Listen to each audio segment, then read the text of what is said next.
الحمد لله نحمده ونستعينه ونستغفره ونؤمن به ونتوكل عليه ونعوذ بالله من شرور أنفسنا ومن سيئات أعمالنا من يهده الله فلا مضل له ومن يضلل فلا هادي له وأشهد أن لا إله إلا الله وحده لا شريك له وأشهد أن محمدا عبده ورسوله أما بعد فإن خير الحديث كتاب الله وخير الهدي هدي محمد صلى الله عليه وسلم وشر الأمور محدثاتها وكل محدثة بدعة وكل بدعة ضلالة وكل ضلالة في النار. أعوذ بالله من الشيطان الرجيم. بسم الله الرحمن الرحيم.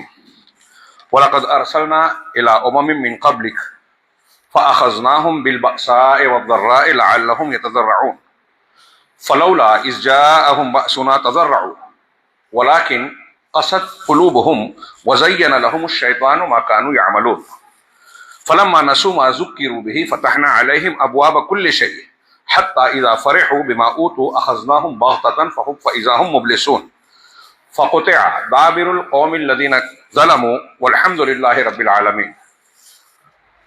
محترم حاضرین، آپ اور ہم ملک کے حالات میں جو گونج گشت کر رہی ہے، پھر رہی ہے، اس کو محسوس بھی کر رہے ہیں اور اس کی نزاکتوں کو سمجھ بھی رہے ہیں.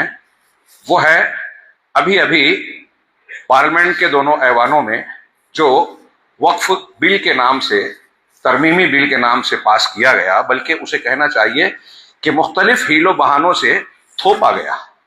اسے تھوپنا ہی کہیں گے کہ اپوزیشن کی اکثریت مخالفت کرتی رہی. مسلمان جن کے دین مذہب سے براہ راست یہ معاملہ تعلق رکھتا ہے، حکومت کے ناواقف لوگ یہ کہتے رہے کہ اس کا دین سے نہیں، پراپرٹی سے تعلق ہے، اور بار بار اسے دین میں دخل اندازی نہ ہونے کا بے وقوفانہ دعویٰ کرتے رہے، جبکہ لوگ بتا رہے ہیں کہ دین کے نام پر اللہ کے لیے جو جائیداد وقف کی جا رہی ہے، دی جا رہی ہے، دان کی جا رہی ہے، وہ دین کے لیے کی جا رہی ہے. اس کا معاملہ دنیا سے کیسے ہو جائے گا؟ اس کا سارا معاملہ تو دین، اجر و ثواب اور ایک مسلمان کے عقیدے سے جڑا ہوا ہے. پھر اسے غیر دینی یا غیر مذہبی کیسے کہا جا سکتا ہے؟ تو یہ بل تھوپا گیا اور اس کی بنیاد پر جو مسلمانوں کے اوپر، ان کے دین پر، مساجد پر، قبرستانوں پر، مدارس پر اور دیگر پراپرٹیز جو مذہبی دینی ہیں، ان پر جس قسم کا خطرہ منڈلا رہا ہے، ہر صاحب شعور مسلمان اسے محسوس کر رہا ہے. جو محسوس نہیں کر رہا ہے اس کے اسلام پر سوالیہ نشان ہو سکتا ہے، وہ باضمیر ہو ہی نہیں سکتا. یہ چیز ہر شخص محسوس کر رہا ہے اور اس بنیاد پر ایک قسم کی مخالفت اور مسلمان سراپا احتجاج بنا ہوا ہے. پورے ملک میں مسلم پرسنل لا بورڈ مسلمانوں کی طرف سے نمائندگی کرتے ہوئے احتجاج کا مظاہرہ کر رہا ہے، اعلان کر رہا ہے. کہتے ہیں 12 سے زیادہ پٹیشنز سپریم کورٹ میں داخل ہوئی کہ اس قانون پر روک لگائی جائے. کہ حکومت کا جو دستور ہے، آئین ہے ہندوستان کا، اس میں جو بنیادی تحفظات ہیں اور کئی آرٹیکلز ہیں، آرٹیکل نمبر 14، 15، 25، جس میں ہر شہری کے لیے مساویانہ حقوق کی بات کہی گئی ہے، مذہبی آزادی کی بات کہی گئی ہے، مذہبی معاملات اور پراپرٹیز کے سلسلے میں ہر مذہب کے لوگوں کو اپنا اختیار دیا گیا ہے، اور ایسی کئی شکیں ہیں جو بنیادی حقوق سے تعلق رکھتی ہیں. یہ قانون ان تمام کی مخالفت کرتا ہے. اس اعتبار سے یہ آئین کی روح اور بنیادی ڈھانچے کے بالکل خلاف ہے، اور اسے پاس کرنا ہندوستان کے آئین کو گویا بدلنا اور اس کو نشانہ بنانا ہے. یہ بالکل واضح اور کھلی ہوئی بات ہے. ہاں، اور یہی وجہ ہے کہ ہم لوگ سارے ہندوستان کے مسلمان سراپا احتجاج بنے ہوئے ہیں، اور علماء کی طرف سے اپیل کی جا رہی ہے کہ اس سلسلے میں شعور پیدا کیا جائے، مسلمانوں میں خاص طور سے. ساتھ ہی ساتھ اس خطرے کو بھی محسوس کیا جا رہا ہے کہ حکمراں طبقہ ایسے معاملات کے ذریعے سے مسلمانوں کے خلاف قانون سازی کر کے اور اس قسم کے معاملات کے ذریعے سے جو مقصود حاصل کرنا چاہتا ہے، نفرت کو بڑھاوا دے کر اپنی سیاسی روٹی سینکنا. اس سے پہلے NRC، CIA اور مختلف دوسرے معاملات میں ہم دیکھ چکے ہیں کہ جب احتجاج ہوتا ہے تو اس احتجاج کو بھی وہ اپنے حق میں بناتے ہیں، مسلمانوں کے لیے مزید ظلم کا راستہ کھول دیتے ہیں. فساد ہوتا ہے، اپنے آدمی بیچ میں بھیجتے ہیں، کوئی نہ کوئی ایسی چیز ہوتی ہے جس کی بنیاد پر قانون اور امن و ضابطے کا مسئلہ پیدا ہو، کچھ مسلمان مارے جاتے ہیں، کچھ پر مقدمات درج ہوتے ہیں. ابھی اس دلی کے فساد کے اب تک 4-5 سال کے بعد بھی کئی لوگ جیل میں ہیں جن کی ضمانت بھی نہیں ہو سکی اور کیس ٹیبل پر نہیں آئے. تو اہل علم کی طرف سے، علماء اور ذمہ داران کی طرف سے یہ بھی تنبیہ کی جا رہی ہے کہ مسلمان ہوش سے کام لے لیں، جوش سے نہیں، حکمت سے کام لے لیں، اور وہ کام کریں جس سے اپنا بھی اور امت کا فائدہ ہوتا ہو. جہاں تک مسلمانوں کے لیے حالات کے تنگ ہونے کا معاملہ ہے تو یہ کوئی نئی چیز نہیں ہے، اس میں ڈر خوف کی ضرورت نہیں ہے. گزشتہ ہفتہ مالیگاؤں کے ایک مسجد میں نے اسی وقف بل کے تناظر میں کچھ باتیں بیان کی، اور اللہ کے نبی جناب محمد رسول اللہ صلی اللہ علیہ وسلم کی سیرت طیبہ اور قرآن میں حضرت موسیٰ وغیرہ، حضرت ابراہیم کے واقعات کی طرف اشارہ کر کے، خطبہ جمعہ کا وقت بہت ہی محدود اور مختصر ہوتا ہے، زیادہ تفصیل بیان نہیں کی جا سکتی، تو میں نے سیرت کے کچھ واقعات کی طرف اور بعض قرآن میں ذکر کردہ بعض انبیاء کے واقعات کی طرف اشارہ کیا کہ ایک مسلمان جہاں دنیاوی اور سیاسی امور کو اس تناظر میں دیکھتا ہے کہ یہاں جو ضرورت ہے ہمیں تدبیریں اختیار کرنا چاہیے، وہیں اس کے روحانی پہلو کو زیادہ اہمیت دیتا ہے. ہم اور آپ اور آج عام مسلمان اس معاملے میں میں کہوں گا کہ مزاج بگڑا ہوا ہے. روحانی اور معنوی اسباب کو ہم اہمیت نہیں دیتے. جناب محمد رسول اللہ صلی اللہ علیہ وسلم کی سیرت طیبہ میں بدر ہو، احد ہو اور دوسرے معاملات ہوں، مسلمانوں پر جو نشیب و فراز آئے، بڑے سخت سے سخت حالات آئے. غزوہ احزاب کے وقت خود قرآن نے کہا کہ ایسا حال تھا کہ دل بلغت القلوب الحناجر، کہ دل جو ہے گردن پہ گلے تک آ گئے، آنکھیں پتھرا گئیں، ٹیڑھی ہو گئیں، دل گلے تک آ گئے، لیکن اس کے باوجود اہل ایمان کا نعرہ تھا حسبنا اللہ و نعم الوکیل، اللہ ہمارے لیے کافی ہے. ان کے ایمان میں زیادتی کا سبب بنائیے، ان کی ہمت کو توڑنے والا نہیں. منافقین کی روش یہ تھی کہ خوف دہشت میں مبتلا ہو گئے. یہاں اس تناظر میں نے جیسا کہ عرض کیا کہ گزشتہ ہفتہ میں نے سیرت کے تناظر میں کچھ باتیں عرض کی تھی، آج قرآن کے تناظر میں 2 واقعات 2 جگہ سے پیش کروں گا. ایک واقعے کے لیے بھی ہمارا وقت کافی نہیں ہے، لیکن میں 2 واقعات کو سرسری طور سے یہ کہہ رہا ہوں کہ ایک کے لیے بھی کافی نہیں، تو آپ یہ سمجھ سکتے ہیں کہ میں تفصیل میں نہیں جا سکتا، موقع ہی نہیں ہے. سرسری طور سے پہلا واقعہ سورہ کہف میں اللہ رب العالمین نے بطور مثال ایک چیز بیان کی، کفار، مشرکین اور مسلمانوں کے لیے. ان دونوں واقعات میں اللہ کا قانون ہمیں نظر آئے گا. ہمیں قرآن مجید میں اللہ نے اپنے قانون، نشیب و فراز اور عروج و زوال کی جو داستانیں نقل کی ہے، کسی ظالم اور مظلوم کے حالات کے بعد نتیجہ بتایا ہے، تو قاعدہ ہمیں اللہ کا نظر آتا ہے. اور اللہ کا قاعدہ قانون بدلتا نہیں ہے، قدرت کا قانون اٹل ہے، یہ ہمیں ملحوظ رکھنا چاہیے. اور ان واقعات کی روشنی میں خاص طور سے آپ سے عرض کروں گا کہ ہم ایمان رکھتے ہیں قرآن پر، اللہ کے کلام پر، تو یہ دیکھیں کہ اللہ تبارک و تعالیٰ کفر کا، شرک کا، اللہ اور رسولوں کی بغاوت کا کیا انجام بتا رہا ہے اور ایمان کا کیا نتیجہ بیان کر رہا ہے، اللہ تعالیٰ کے دین سے جڑنے کے کیا نتائج بیان کر رہا ہے. ہم لوگ، میں پھر سے کہوں کہ آج کا ماحول اتنا مادہ پرستانہ ظاہر بین ہو گیا ہے کہ روحانی اسباب کو ہم بیان کریں تو کچھ لوگوں کے دماغ میں یہ آتا ہے کہ مولوی صاحب جو بات بیان کر رہے ہیں 1400 سال پرانی ہے. یہ سیاسی معاملات، سماجی امور، حکومت کے معاملات، ان کا شعور ہی نہیں ہے. ہاں، ایسا کہتے ہیں لوگ، اور انہیں جب تقوی، پرہیزگاری، نیکی، اللہ کے دین سے جڑ کر مسائل کو حل کرنے کی بات کہی جاتی ہے، صبر کرنے کی بات کہی جاتی ہے، تو یہ کہتے ہیں کہ یہ ان کا حقائق کی زندگی سے، جو ہماری پریکٹیکل لائف ہے، اس سے ان کی باتوں کا کوئی تعلق نہیں ہے. یہ انہیں وہ لاجک نظر نہیں آتی اس میں کہ تقوی اختیار کریں گے تو ہماری مصیبت کیسے دور ہوگی، جبکہ قرآن کہہ رہا ہے جس پر ہم ایمان رکھتے ہیں. ان واقعات میں آپ دیکھیے اللہ نے کیا بیان کیا. وقت نہیں ہے، میں براہ راست آتا ہوں. اللہ رب العالمین نے سورۃ الکہف کا پہلا واقعہ جو ہر جمعہ کو ہم پڑھتے ہیں، اس کی فضیلت ہے اور اس کے فضائل آپ جانتے ہیں. وقت بچانے کے لیے میں براہ راست اس کی طرف آؤں. اللہ نے فرمایا وَضْرِبْ لَهُمْ مَثَلَ الرَّجُلَيْنِ، کہ ان کے سامنے 2 آدمیوں کی مثال بیان کیجیے. اب وقف ترمیمی بل کے تناظر میں آپ دیکھیے کہ وہ لوگ جو مسلمانوں کو نشانہ بنا رہے ہیں اور ایک لمبے عرصے سے بناتے آ رہے ہیں، مسلمان ان کا نشانہ ہے، اور زمین پر جن لوگوں کو استعمال اور یوز کیا جاتا ہے، نچلی ذاتیوں کے، دوسرے ہندوؤں کے، کمزور طبقات، متوسط طبقات، وہ بھی یوز کیے جا رہے ہیں. ان کو سمجھ نہیں آ رہی ہے، ان کے جن دانشوروں کو سمجھ میں آتا ہے وہ توبہ کر رہے ہیں، مسلمانوں سے رابطہ کر رہے ہیں کہ ہمیں بھی استعمال کیا جاتا ہے، کیس کا بارے میں پھنسایا جاتا ہے. ان کے بچے جو ہے اعلیٰ تعلیم حاصل کرتے ہیں، اونچے عہدوں پہ جاتے ہیں، حکومت میں حصے دار بنتے ہیں. ہمارے بچے جیل میں جاتے ہیں، مسلمانوں سے لڑائیاں کرتے ہیں، نفرت میں پڑھ کر قاتل بن رہے ہیں، لٹیرے بن رہے ہیں، دوسروں پر سختی کرنے والے بن رہے ہیں، ظالم بن رہے ہیں. یہ انہیں سمجھ میں نہیں آ رہا ہے. حالانکہ اونچے نچلے بھید بھاؤ کے چکر میں برسوں سے، صدیوں سے یہ معاملہ چلا آ رہا ہے. اور اسی لیے حکومت کے دستور میں اس بھید بھاؤ، مذہبی بنیاد پر، زبان کی بنیاد پر، جاتی کی بنیاد پر بھید بھاؤ کے خاتمے کی بات کہی گئی ہے، جو انہیں قبول نہیں ہے. لیکن وہ کہہ نہیں سکتے، چنانچہ ایسے راستے ڈھونڈتے ہیں کہ مسلمانوں کو خطرہ بتایا جائے، خوفناک بتایا جائے، ان کی تاریخ کو بگاڑ کر پیش کیا جائے، اور ان کی نفرت کے تناظر میں لوگوں کو، ہندوؤں کو یہ صرف دے کہ بھائی مہنگائی بڑھ رہی ہے، بے روزگاری بڑھ رہی ہے، ہماری ناکامیابی ہے، لیکن مسلمانوں کو ہم ٹھکانے لگا رہے ہیں، تنگ کرتے جا رہے ہیں، اس میں آپ خوش رہیے. یہ نسخہ دونوں طبقات کو نقصان پہنچایا جا رہا ہے. لیکن ایک سمجھتا ہے کہ میں بڑا تیر مار رہا ہوں، مذہب کی خدمت کر رہا ہوں. ان دونوں کو دیکھیے اس مثال میں. جو لوگ قانون بنا کر ظلم کرنا چاہتے ہیں، بدنیتی سے ایک مذہب کے لوگوں کو تنگ کر کے ان کی جائیدادوں، مسجدوں، مدرسوں کو نشانہ بنا رہے ہیں. یہاں میں ایک اشارہ اور بھی کروں گا کہ مسجد اور مدرسہ، ان کی کیا حیثیت ہے مسلم سماج میں. یہ ہمارے روحانی پاور ہاؤس ہے. تھوڑی دیر کے لیے ذرا سا سوچئے گا کہ مسجد ختم ہو جائے ہمارے محلوں سے، مدرسے بند ہو جائیں، جیسا کہ چاہتے ہیں یہ لوگ.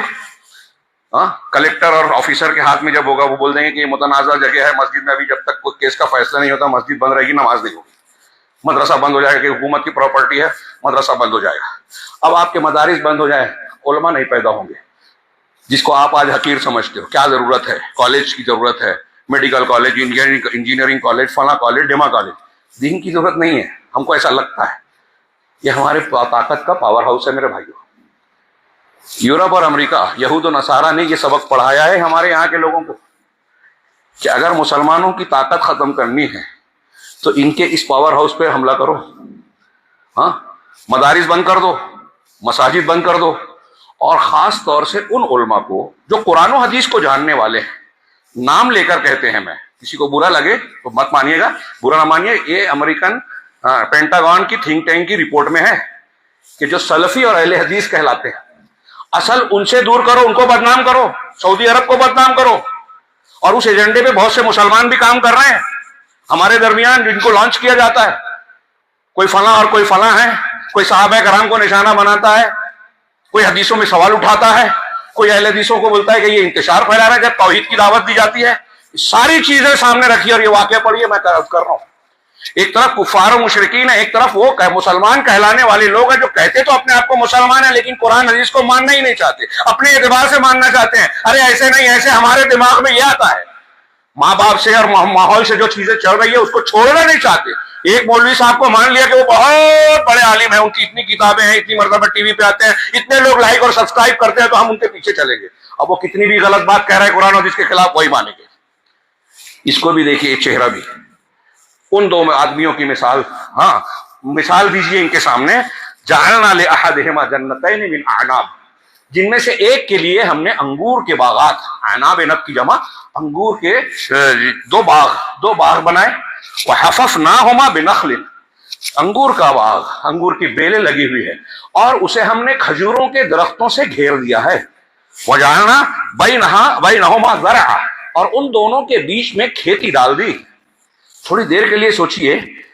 اس پر لوگوں نے لکھا ہے، میں ایک دو جملہ صرف کہہ کے آگے بڑھتا ہوں، کہ انگوروں کی بیل، کنارے کنارے اس کو کھجوروں کے درخت گھیرے ہوئے، اور درمیان میں کھیتی باڑی ہو رہی ہے، لہلہا رہی ہے.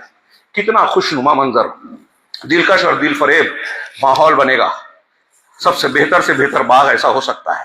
اور پھر اتنا ہی نہیں، اس کے لیے جو پانی کی ضرورت ہے اس کے لیے کہا کلتا الجنتین آتت اکلہا ولم تظلم منہ شیئا. یہ دونوں باغ ایسے ہیں کہ اپنا بھرپور پھل دے رہے ہیں اور ان میں سے کچھ بھی کمی نہیں کر رہی.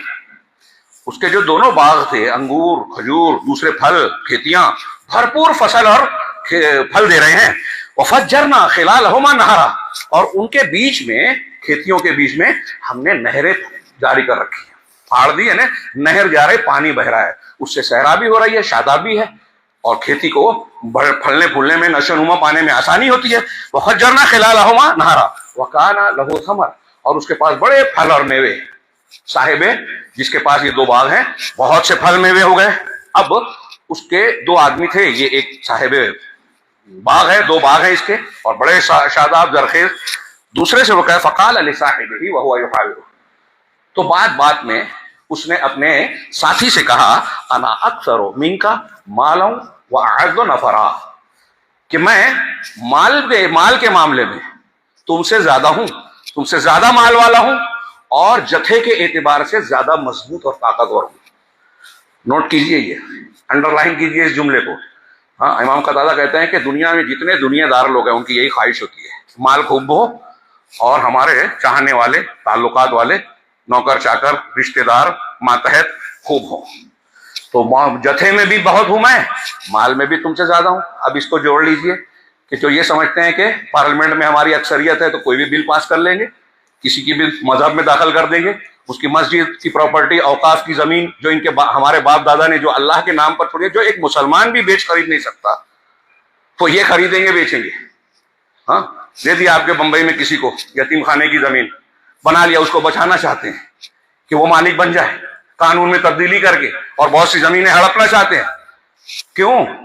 اس لیے کہ جتھے کے اعتبار سے ہم زیادہ مضبوط ہیں، ہماری ممبرشپ زیادہ ہے پارلیمنٹ میں، راجیہ سبھا میں، اور جو کمی کمی آ رہی ہے تو مختلف بہانوں سے دباؤ ڈال کر، لالچ دے کے، فائل کھول کر مجبور کر دے کہ نہیں آپ بھی ووٹ دیجئے بل کے حق میں. جو نہیں چاہتے تھے وہ بھی دینے پر مجبور ہوئے. تو بہرحال یہ میں مال میں بہت زیادہ ہوں اور جتھے میں تم سے مضبوط ہوں. دنیا دار یہی سوچتا ہے، میرے پاس یہ ہے تو بہت ہے، میرے پاس اتنے نوجوان ہیں، اتنے آدمی ہیں.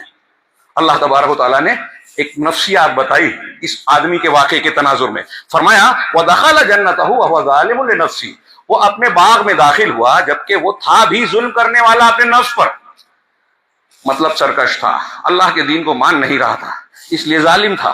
ہاں، کچھ لوگ کہتے ہیں کہ آگے جو باتیں کہنے جا رہا ہے ہو سکتا ہے وہ لا علمی میں کہہ رہا ہو، یا ہو سکتا ہے وہ تحکم سے. عبد الرحمن بن ناصر السعدی کہتے ہیں کہ قرآن کا یہ جملہ کہ وہ ظالم تھا، یہ دلالت کرتا ہے کہ وہ جانتے بوجھتے علم سے کترا رہا تھا، ماننے کو تیار نہیں تھا، اس لیے ظالم تھا.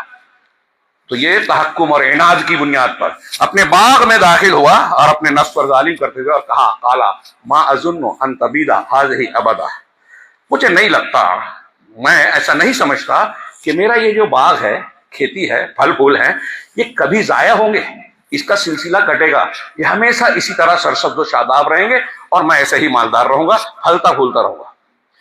یہ بھی دنیا دار جب حکومت ہاتھ میں ہوتی ہے، ہاں، پراپرٹی ہے، ایجنسیز ساتھ میں ہیں، پولیس والے ساتھ میں ہیں، تو آدمی کو ایسا ہی لگتا ہے. بڑے بڑے فرعون آ کے گئے. میں نے کئی مرتبہ ذکر کیا، ابھی جب غزہ کو پورا تباہ کر دیا گیا اپنے ہی لوگوں کو استعمال کر کے، حماس کر، ہم کو لگتا ہے اپنے ہیں، کچھ لوگ ہیرو بھی سمجھتے ہیں جبکہ وہ نیتن یاہو کے آدمی ہیں. ہاں، ان لوگوں نے کیا کیا، کیا نقصان پہنچایا. ابھی کچھ لوگوں کو ہمارے یہاں برا لگتا ہے، لیکن حقائق دیکھیے کہ چند مختلف قسم کے بہانے اور مظاہرہ کر کے پورے غزہ کو تباہ کر دیا، کھنڈر بنا دیا، قبرستان بنا دیا. لیکن وہاں کا ایک بچہ ایمان والا وہ کہتا ہے کہ ٹرمپ یہ کہہ رہا ہے کہ ہم غزہ میں، فلسطین میں ریزورٹ وغیرہ بنائیں گے اور ان کو کہیں بسائیں گے. اس ٹرمپ سے پہلے بھی ایک شخص آیا تھا جو فرعون کہلاتا تھا اور وہ کہتا تھا کہ انا ربکم الاعلی. اس بچے نے یہ کہا میں تمہارا رب اعلیٰ ہوں. اپنے آپ کو رب اعلیٰ کہنے والا اتنا گیا گزرا نکلا کہ وہ پانی میں تیرنے کے بھی قابل نہیں رہا، تیر بھی نہیں سکا، ڈوب کے مر گیا. رب اعلیٰ کہہ رہے ہیں اپنے آپ کو. ایسے یہ لوگ ہیں، انٹرویو ہو، پریس کانفرنس ہو تو جواب نہیں دے پاتے. ہاں، ٹیرف لگ رہی ہے تو منہ نہیں کھل رہا ہے. اپنے ہی ملک کے کمزور طبقے کو، اقلیت کو جو ہے پریشان کرنا، تنگ کرنا ان کی بہادری ہے. لیکن اللہ کہہ رہا ہے کہ ایسے ظالمین ٹکتے نہیں ہیں دنیا میں، کبھی ایسا نہیں ہوا ہے تاریخ میں کہ ظالم کا انجام اچھا ہو. یہ ایک واقعہ اس کے سامنے بطور مثال ہے دنیا کے سامنے. کہا کہ وما اظن، ہاں، میں کیا کہہ رہا ہے کہ میں نہیں سمجھتا کہ یہ کبھی فنا ہوگی. وما اظن الساعة قائمہ.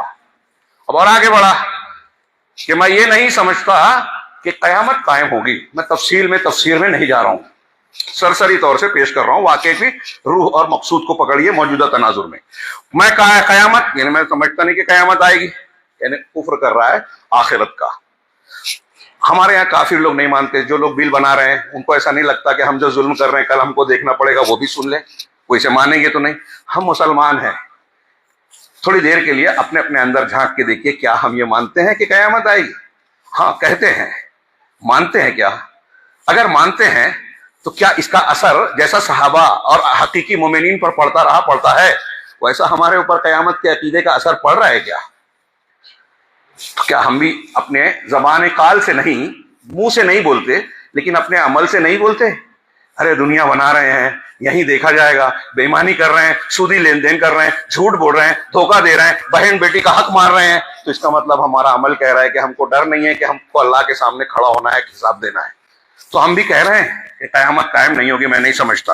وَلَئِن رُدِدتُّ إِلَىٰ رَبِّي، اور اگر بالفرض ایسا ہوا کہ مجھے اپنے پروردگار کی طرف پھیرا گیا، لَأَجِدَنَّ خَيْرًا مِّنْهَا مُنْقَلَبًا، تو دنیا میں جو باغات اور مجھ کو نعمتیں ملی ہے نا، اس سے کہیں زیادہ بہتر ٹھکانہ اور پلٹنے کی جگہ مجھے ملے گی۔ یعنی دنیا میں مجھ کو جو باغ اور فراوانی ملی ہے، آخرت میں اس سے بہتر ملے گا۔ یہ غلط فہمی ہوتی ہے اکثر لوگوں کو کہ اللہ مجھ کو دولت دے رہا ہے دنیا میں، اس کا مطلب اللہ مجھے پسند کر رہا ہے۔ قرآن میں بہت جگہ اس کی تردید کی گئی ہے۔ اگر ایسا ہوتا، یہ اللہ کی سنت ہے دنیا میں، جن کو اللہ پسند کرتا ہے ان کو ابتلا و آزمائش میں ڈالتا ہے، بظاہر کمزور بناتا ہے، اور اس پر کچھ مسلمان شکوہ کرنے لگتے ہیں کہ ارے ہماری مسجد توڑ دی، مندر بنا دیا، ہمارے غزہ کو پورا کھنڈر بنا دیا، اور پھر بھی یہ پنپ رہے ہیں، ان کے پاس طاقت ہے، قوت ہے۔ تھوڑی دیر کے لیے غور کریں، فرعون بھی ہے، اس نے بھی جو ہے بنی اسرائیل کو غلام بنایا تھا، بچیوں کو قتل کرتا تھا، بچوں کو قتل کرتا تھا، بچیوں کو چھوڑتا تھا۔ کیا مظالم نہیں ڈھایا اس نے، اپنے آپ کو رب اعلیٰ تک کہا۔ فنا ہوا کہ نہیں ہوا؟ لیکن فنا ہونے سے کتنے سال پہلے تک وہ پنپتا رہا، حکومت رہی، طاقت رہی، تو اس وقت وہی بات کہہ سکتے تھے بنی اسرائیل کے لوگ جو آج ہم کہہ رہے ہیں، ارے فرعون اتنی سرکشی کر رہا ہے پھر بھی جی رہا ہے۔ اللہ رب العالمین کا عذاب فوراً نہیں آتا، ڈھیل دیتا ہے، موقع دیتا ہے کہ وہ بھی سدھر جائیں، اور آپ کے اور ان کے کردار کو جا کا جائزہ لے لے، کون کیا کردار نبھاتا ہے، ہمارا کردار کیا ہے، اللہ دیکھنا چاہتا ہے۔ ایک پتا بھی اللہ کی مشیت کے بغیر نہیں ہلتا دنیا کے اندر۔ اب اگر کچھ ہو رہا ہے اللہ کی مشیت سے ہو رہا ہے، ہاں ابھی میں آگے ایک آیت پڑھوں گا آخر میں انشاءاللہ، کہ اللہ کا یہ قانون ہے کہ تمہیں ضرور بضرور آزمائے گا، خوف اور دہشت سے، بھوک سے، مال اور جان میں کمی کر کے۔ وَلَنَبْلُوَنَّكُمْ بِشَيْءٍ مِّنَ الْخَوْفِ وَالْجُوعِ وَنَقْصٍ مِّنَ الْأَمْوَالِ وَالْأَنفُسِ وَالثَّمَرَاتِ، یہ اللہ کا طے شدہ قاعدہ ہے کہ آزما کر رہے گا، ہم میں سے ہر شخص کو اس سے گزرنا ہی گزرنا ہے۔ چنانچہ آگے بڑھتے ہیں، کم ہوا، ٹائم کم ہے، کہ اس نے کہا وَقَالَ لَهُ صَاحِبُهُ، اب جب اس نے ایسی سرکشی کی بات کی، یہ میرا باغ ہمیشہ رہے گا، میں نہیں سمجھتا قیامت آئے گی بھی تو مجھ کو زیادہ اچھا ٹھکانہ ملے گا، اگر بالفرض ہوا بھی، تو اس کے ساتھی نے کہا، مومن تھا، شکر گزار تھا، وَهُوَ يُحَاوِرُهُ أَكَفَرْتَ بِالَّذِي خَلَقَكَ مِن تُرَابٍ ثُمَّ مِن نُطْفَةٍ ثُمَّ سَوَّاكَ رَجُلًا، پوری تقریر ہے، ٹائم نہیں ہے۔ کیا اس نے کہا کہ بات کرتے ہوئے کہ اکفرت، کیا تو کفر کر رہا ہے، ناشکری کر رہا ہے اس ذات کے بارے میں جس نے تجھ کو مٹی سے پیدا کیا، آدم علیہ السلام کو مٹی سے بنایا، اور ہم اور آپ نطفے سے پیدا ہو رہے ہیں۔ وہ نطفہ کیسے بنتا ہے؟ خون سے۔ خون کیسے بنتا ہے؟ غذا سے۔ غذا کیسے بنتی ہے؟ زمین سے۔ زمین میں غذا کیسے، دانے اگتے ہیں، پانی جاتا ہے، دانا لگتا ہے، اس میں مٹی ملتی ہے، تو مٹی سے بنتا ہے وہ دانا۔ تو یہ بھی شکل مٹی سے بننے کی ہے، آدم علیہ السلام کا ایوان بھی مٹی کا ہے۔ تو جس نے تجھ کو مٹی سے پھر نطفے سے بنایا، ہاں، ثم سواک رجلا، پھر تم کو ٹھیک ٹھاک درست کر کے آدمی بنا دیا، کیا اوقات ہے تمہاری ہماری؟ یہ وہ شخص کہہ رہا ہے، اور ہم سے بھی ہم کو بھی خطاب کر رہا ہے، ہم کیا تھے آج اکڑ رہے ہیں، اپنے آپ کو بہت تیسمار خاں سمجھ رہے ہیں، دانشور بتا رہے ہیں، کیا تھے ہم؟ نطفہ تھے، مٹی تھے، اللہ نے یہ وجود دیا، اور یہ وجود دیا، اب چلنے پھرنے لگے، طاقت قوت اور کچھ تھوڑی سی عقل علم آ گیا، تو ہم سمجھتے ہیں کہ بہت ہوشیار ہیں، اللہ کے سامنے تن رہے ہیں، اللہ کا انکار کر رہے ہو۔ یہ اس نے کہا لاکنہ، تم ایسا نہیں کرتے، مانتے نہیں اللہ کو، لاکنہ هو اللہ ربی، لیکن میں تو یہ عقیدہ رکھتا ہوں کہ وہ رب اللہ ہی میرا رب ہے، مالک ہے، ہاں، ولا اشرک بربی احدا، اور میں اپنے پروردگار کے ساتھ کسی کو شریک نہیں کرتا، شرک نہیں کرتا۔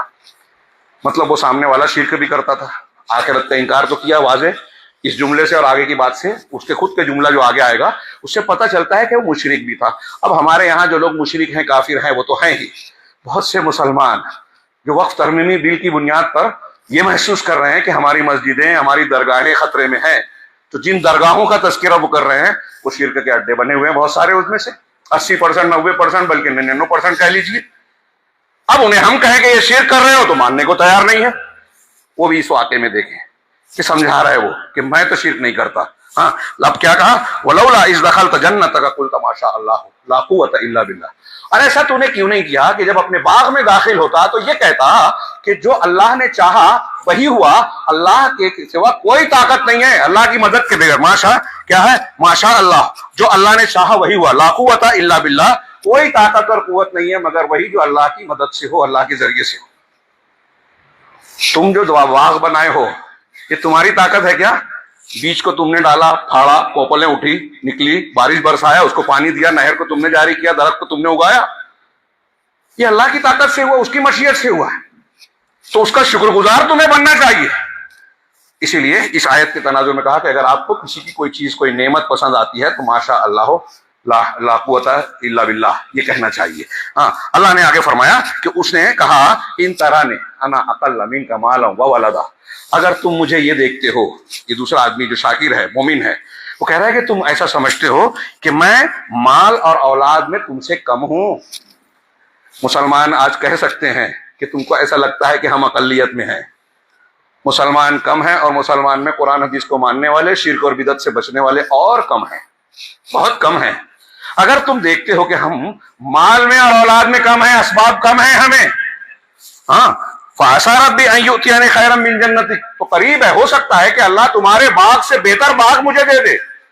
فرعون کو ڈبا دیا اور پورا مالک بنا دیا کمزور لوگوں کو، اس کے محلات اور اس کے کھیت کھلیان اور باغات کا۔ قرآن میں ہے کم ترکوا من جنات، کتنے باغات کو چھوڑ کر وہ گھر سے نکلے تھے لشکر میں، سوچا بھی نہیں تھا کہ لوٹ کر نہیں آنا ہے، سب ویسا کا ویسے ہی دھرا رہ گیا۔ تو ہو سکتا ہے میرا پروردگار مجھے اس سے بہتر باغ دے دے۔ اس میں تسلی ہے ہمارے اور آپ کے لیے، ہر کمزور، ہر مظلوم کے لیے، کہ کائنات کا نظام تدبیر اللہ کرتا ہے۔ دنیا کے ظالمین اچھل کود مچاتے ہیں، وقت کی طاقت آتی ہے تو ان کو آپا نہیں رہتا، سمجھتے ہیں کہ سب کچھ ہم کر سکتے ہیں، جو چاہیں کر سکتے ہیں، لیکن قانون قدرت سے باہر وہ بھی نہیں ہے۔ ہاں، اگر پہلے کے ظالم کا انجام برا ہوا، فرعون نمرود پہلے اللہ کے عذاب کا شکار ہوئے، تو آج کا فرعون اور نمرود پنپ کر ترقی نہیں کرے گا، ہمیشہ عروج پر نہیں رہے گا، یہ طے بات ہے، ہم نہ مانے نہ مانے۔ یہ کہہ رہا ہے ان طرح نے انا اقل منک مالا وولدا، اگر تم ایسا دیکھتے ہو، سمجھتے ہو کہ میں مال اور اولاد میں تم سے کم ہوں، ہاں، فَعَسَىٰ رَبِّي أَن يُؤْتِيَنِي خَيْرًا مِّن جَنَّتِكَ، تو قریب ہے کہ میرا پروردگار تمہارے باغ سے بہتر باغ مجھے دے دے، وَيُرْسِلَ عَلَيْهَا حُسْبَانًا مِّنَ السَّمَاءِ، اور اس پر آسمانی عذاب ڈال دے۔ حسبان حساب سے ہے، حساب کتاب کرنا، ہم محاسبہ کرنا کہتے ہیں۔ حسباناً ایسا عذاب کہ آپ کے یا کسی کے عمل سے جو اس کا کردار ہے اس کا حساب کرتے ہوئے اس کو سزا دی جائے، ایسے عذاب کو حسبان کہتے ہیں۔ تو جو سرکشی کر رہا ہے، کفر کر رہا ہے، اللہ کا انکار کر رہا ہے، ہاں، ناشکری کر رہا ہے، تو اس کا حساب لیتے ہوئے اللہ اس پر جو ہے آسمان سے جو ہے آسمانی عذاب نازل کر سکتا ہے، ہو سکتا ہے۔ ہاں، بعض مفسرین نے لکھا کہ یہ بد دعا تھی اس شخص کی، اس سے پتہ چلا کہ اگر کوئی شخص اس طرح ظلم اور مظالم کرتا ہے تو اسے بد دعا دے سکتے ہیں، اور اللہ تبارک و تعالیٰ بد دعا کو قبول کرتا ہے، جیسا کہ آگے کہا فَتُصْبِحَ سَعِيدًا زَلَقًا، کہ اس پر آسمانی عذاب آئے اور یہ تمہارا جو باغ ہے سرسبز و شاداب نظر آ رہا ہے، یہ چٹیل میدان، چکنا میدان بن جائے، سب کے سب صاف ہو جائے۔ ہاں، اور یصبح ماؤها غورا فلن تستطيع له طلبا، یا پھر اس کا پانی انتہائی گہرائی میں چلا جائے، نیچے اتر جائے، اور پھر تو اسے واپس حاصل کرنے کی طاقت نہ، کتنے بھی ٹیوب ویل مشینیں لگا لے، پانی باہر نہیں نکال پائے گا۔ ایسا ہو سکتا ہے، اللہ تعالیٰ اگر چاہے تو کر دے۔ جب یہ اس نے بد دعا دیا، اس کے بعد نتیجہ کیا ہوا؟ اللہ نے فرمایا وَأُحِيطَ بِثَمَرِهِ، اس کے پھلوں کو گھیر لیا گیا، پوری فصل، یہ محاورہ کنایا ہے، گھیر لیا گیا، یعنی پورے طریقے سے اس کا باغ، اس کی کھیتی، اس کے نہر سب تباہ ہو گئی، اوندھے پڑ گئے، کھجور اور انگور سارے کے سارے تباہ ہو گئے۔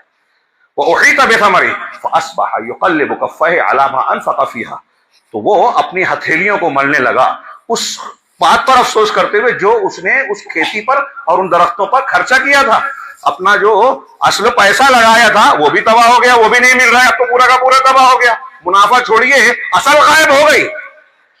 تو کہا اللہ تبارک و تعالیٰ نے کہ اپنی ہتھیلیاں ملنے لگا، ہاں، وَهِيَ خَاوِيَةٌ عَلَىٰ عُرُوشِهَا، جبکہ یہ پورا کا پورا کھیت اوندھا الٹا پڑا ہوا تھا۔ وَيَقُولُ، اور وہ کہنے لگا، یا لیتنی لم اشرک بربی احدا، آئے کاش کہ میں اپنے پروردگار کے ساتھ شرک نہیں کیا ہوتا۔ اب اس کی بھی سمجھ میں آ رہا ہے، اللہ کہہ رہا ہے، اب یہاں تھوڑا سا رک کے سوچیے، مجھے افسوس ہے بہت کم وقت ہے۔